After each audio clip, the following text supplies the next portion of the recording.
Ayan, welcome back sa ating channel mga kaibon. Kung bago ka pa lang po napadpad sa ating channel, please like and share at mag-subscribe na rin po kayo. Pindutin ang notification bell para lagi po kayo updated sa ating mga video. And guys, ang gagawin po natin ngayon ay follow up lang natin itong follow up video lang tayo doon sa mga inakay natin na bago.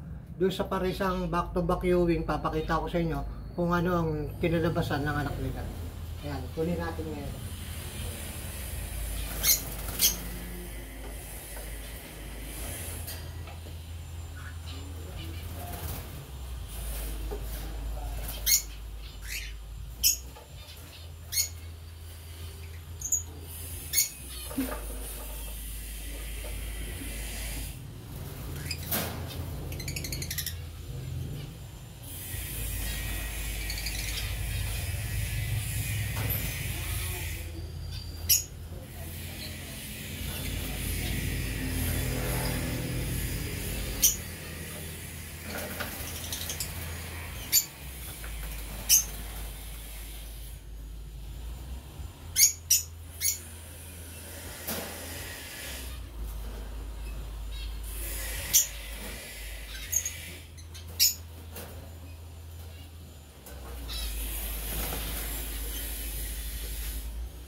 Ayan mga kaibon, ito yung ibon na hindi natin ibinaba nung nakaraan nung nagbaba tayo ng mga ibon. Ayan, ito yung sa possible split ino. Ayan, back to back viewing. Ayan, ang magulang nito back to back viewing. Ayan pong nilabas niya. Ayan, pansinin nyo. Ayan, gandang mga ibon, oh. Ayan, yan po ang anak ng back to back viewing. Ayan, kung mapapansin nyo, ayan, solid ang kanilang mga kulay. Ayan, kaya doon sa mga nagbabalak na gusto magpares ng back to back viewing, ayan, maganda po ang back to back viewing. Ayan, hindi po lahat ng back to back viewing ay umaanak ng DF, yan, ng double factor na wasak yung pakpak. Kaya kagaya po niya, bumbo po mga pakpak niya, no? Yan, pero mas maganda po yan kung ang ilalabas niya yung double factor na sira yung parang tistis yung pakpak. Ayan, mas gusto ko po yun dahil mas solid po ang kanyang kulay. Doon po, dito po sa mga anak ng back to back viewing ko, may isang double factor na tistis ang pakpakin. Tignan nyo po kung ano mas magandang kulay, kung ito o yun. Ayan, napakita ko sa inyo yung double factor na anak ng back to back viewing. Ayan,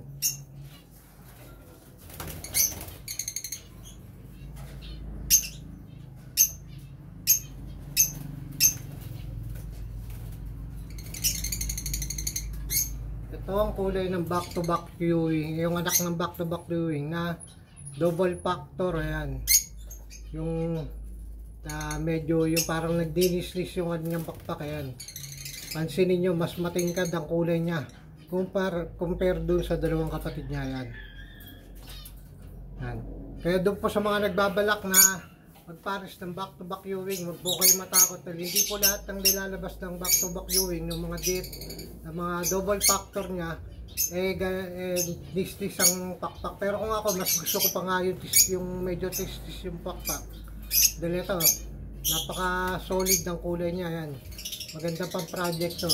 Di bali ano na po sila, OPA viewing, ito DF viewing, DF OPA viewing, possible split ino. Yan, dahil yung magulang po na ito ay split sa ino. Kaya lang, yung pinaris ko, hindi ko sigurado kung naka-split sa ino yun.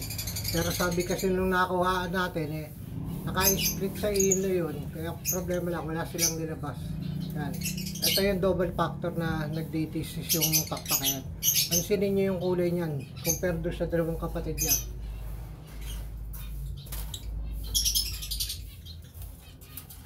Yan.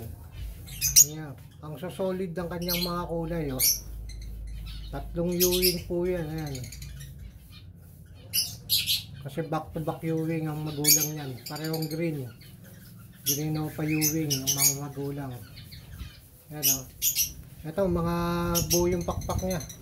Malilinis, oh. Kaya lang, mas maganda yung kulay ng isa. Ayan. Pansinin nyo yung scallop nila, oh. Yung scallop na ito, doon sa scallop nung isang double factor na naglilisis yung ano, hindi ko maano. Ano yun? Ayan. Oh. Pansinin nyo yung scallop nila doon sa scallop no double factor na naglilisis yung pakpak. Ayan. Pansinin nyo yan, oh. Ang ganda nung scallop nya, solid na solid, ang linaw. Ayan. Ayan guys, ayan, alam nyo na po. Ayan, sinadya ko po talaga magpares ng back to back viewing para may pakita ko sa inyo kung ano kalalabasan ng kanilang mga anak. Ayan, dahil yung ibo po kasi natatakot na hindi, ano, ayaw magpares ng back to back viewing dahil pangit daw magiging anak ng back to back viewing. Ayan, ayun na po ngayon na. Ayan, ito na yung piniduce ng back to back viewing natin. Ayan, ayun na po ang humusga kung pangit nga o hindi. O ayan, makikita nyo yan, oh. Ayan yung pakpak niya, nagtitis. Oh. Pero mas solid ang kulay niya compared doon sa dalawang kapatid. Ayan, dun sa mga ano, sa mga nagbabalak ng back to back viewing, pwede nyo pong pagparisin yan. Ako mas gusto ko nga pong pagparisin. Gusto ko pang magkaroon ng back to back pag blue na viewing. Ang problema kasi yung viewing natin na pag blue dati yan, hindi natin naparisan.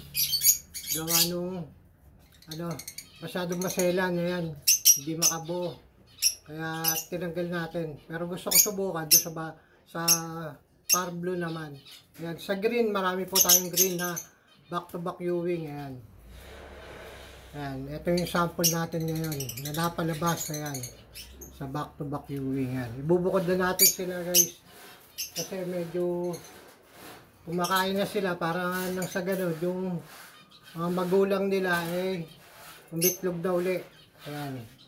Mag-upisa na uli mag-breed. Ito yung huling ano, hindi natin kinuha dahil baka karne ng magulang kasi nabayaan muna natin lumaki ng gusto. Ayan. Ayan siya. Kaya ngayon marami tayong ano, pang-project ngayon. Puro pang-project ang palutino na tayo. Wala pa tayo. Hindi pa tayo makabuo. Yung lutino natin nakapares ng split o pa. Splitido. Ayun, hindi po nakapisa, dadalawa na nga lang, hindi pa napisa. Ayun. Pero susubukan natin sa pangatlong itlog nila. Gawa kasi nung nagdipat nga tayo galing sa bodega, nilipat natin itong mga kulungan natin. Kaya hindi natin kagad na ano. Kaya siguro hindi napisa. Ayun. Kasi umitlog na sila, doon pa lang. Dahil lipat.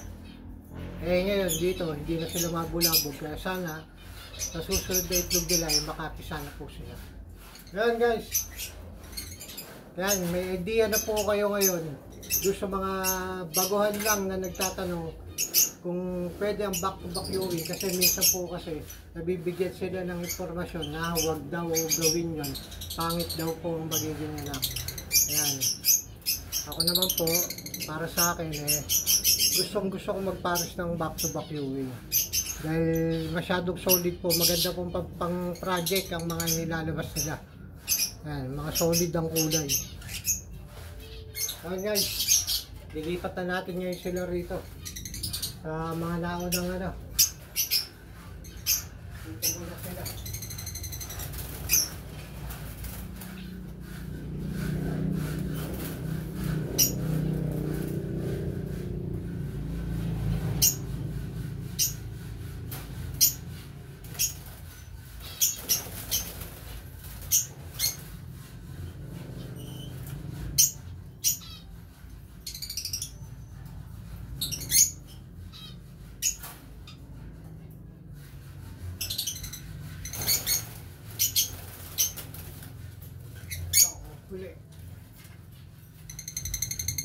Dito ako gandang ganda guys. Yan. Mga kaibon yan. Dito ako gandang ganda kasi nga ang solid ng kulay niya. Ang tingkad ng kulay. Yung dalawang kapatid niya matitingkad din, pero ibang tingkad nitong double factor na to. Ayan. Ganda ng scallop niya. Ayan. Ipunin lang natin yan, yung mga yan. Gagawin natin pang project. Kasi ano na to eh. Anak to ng splitino. Ayan, ng Opa splitino. Ngayon may mga hen tayo dyan na ano. May mga hen tayo rito na anak ng Opa Latino at saka splitino. Ayan. May mga Opa na hen. Ayan, ang abangan natin sila pagka lumaki. Kung sino magka dito sa mga sexling hen natin, doon natin sila ipapares.